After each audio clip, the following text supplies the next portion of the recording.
অসমত যেন শিল্পীৰ অভাৱ নাই।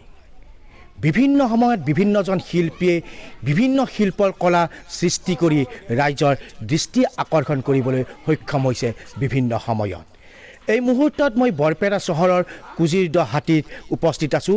এই কুজিৰদহাটিত সংগীত নাটক একাডেমী বঁটা প্ৰাপক প্ৰয়াত জগন্নাথ বায়নৰ বাসগৃহত। জগন্নাথ বায়নৰ পুত্ৰ দীপক বায়নে ইতিমধ্যে বিভিন্ন ধৰণৰ মুখা তৈয়াৰ কৰি বা মাটি আৰু কাপোৰেৰে মুখা তৈয়াৰ কৰি ইতিমধ্যে ৰাইজৰ দৃষ্টি বুটলিবলৈ সক্ষম হৈছে। এইজন দীপক বায়ন আজি কিছু বছৰ আগতে জটিল ৰোগত আক্ৰান্ত হৈ তেওঁৰ শ্ৰৱণ শক্তি হেৰুৱাই পেলাইছে। হ্ৰাস পাইছে শ্ৰৱণ শক্তি তেওঁৰ, আৰু ইতিমধ্যে শ্ৰৱণ শক্তি হ্ৰাস পোৱাৰ পিছতো তেওঁৰ যি শিল্পৰ প্ৰতি যিটো স্পৃহা, যিটো উদ্যম, সেই উদ্যমৰ ফলস্বৰূপে তেওঁ বিভিন্ন সময়ত বিভিন্ন ধৰণৰ মুখা তৈয়াৰ কৰিবলৈ সক্ষম হৈছে। এই মুহূৰ্তত মই তেওঁৰ ওচৰত আছোঁ আৰু পোনে পোনে তেওঁৰ পৰা কিছু কথা জানিবলৈ মই চেষ্টা কৰিম। আচ্ছা দাদা, আহকচোন, অলপ ওচৰ চাপি আহক।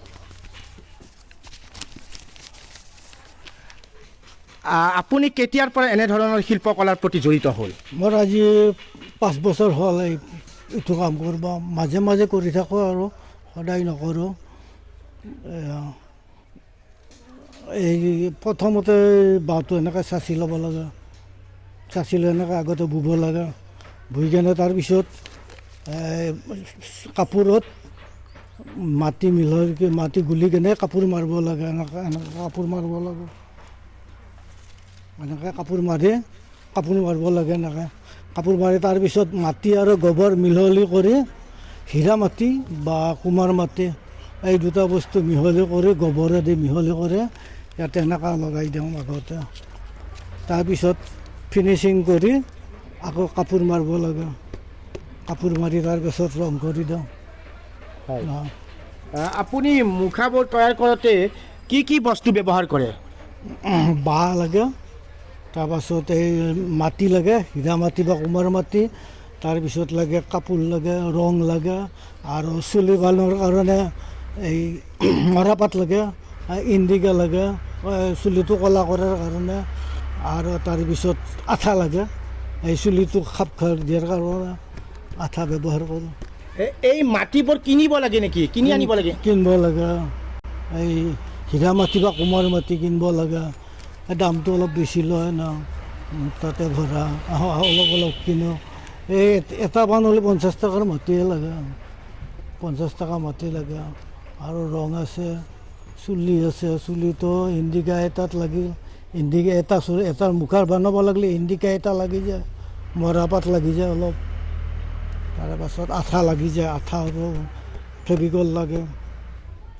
প্ৰায় এটা বনালে প্ৰায় 200 মান টকা খৰচ হয়। কাৰ পৰা শিকিছিল আপুনি? মই ডক্টৰ হেমচন্দ্ৰ গোস্বামীৰ পৰা শিকিছিলোঁ। তেখেতৰ ঘৰ ক'ত হয়? তেখেতৰ ঘৰ মাজুলীত।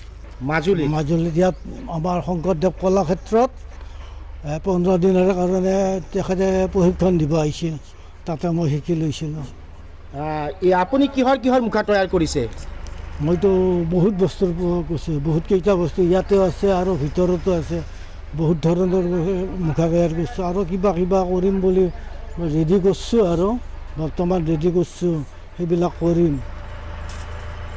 হয়, ইতিমধ্যে আমি প্ৰাগনিউজৰ দৰ্শক দেখুৱালোঁ এইজন শিল্পী শ্ৰৱণ শক্তি হেৰুৱাৰ পিছতো তেওঁৰ মনৰ যিটো উদ্যমী মনোভাৱ, তেওঁৰ উদ্যমী মনোভাৱৰ ফলস্বৰূপে শিল্পৰ প্ৰতি সাধনা স্বৰূপে তেওঁ ইতিমধ্যে বিভিন্ন ধৰণৰ মুখা তৈয়াৰ কৰিবলৈ সক্ষম হৈছে।